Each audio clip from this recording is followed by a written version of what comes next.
She volunteered as a youth leader at a church retreat. How would you consider yourself a community leader? Well, I was a youth leader 2 years in a row at my church's confirmation retreat. It's when the confirmation retreat is a retreat kids go on their sophomore year when they become adult in the church.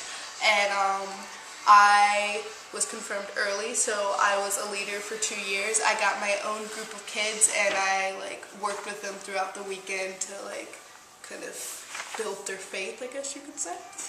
That is so cool. So how did you first get involved in your service? Well, I've been really involved with my church since 5th grade when I started.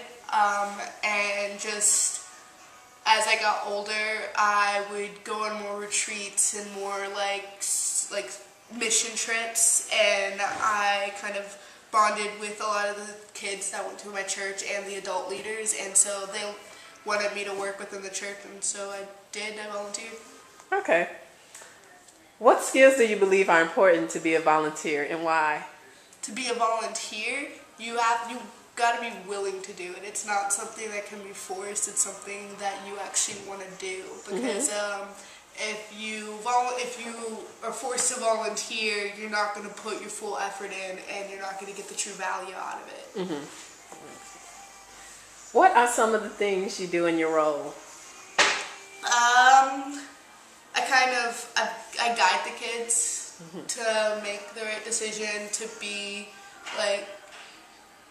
more understanding, and if they have any questions, they can come to me. Or one of my friends was debating if he actually wanted to be confirmed and continue in his religion, and I kind of helped him through that, and stuff like that. Okay. What has been your biggest challenge and accomplishment as a community leader? Difficult kids. The ones that don't want to be there but are forced to be there, they're kind of hard to deal with at first, but if you go about it the right way, you can change their minds. My second year I was a leader, one of our youth ministers actually purposely gave me the worst kid out of the 200 kids we had, gave me the one that was just the brattiest.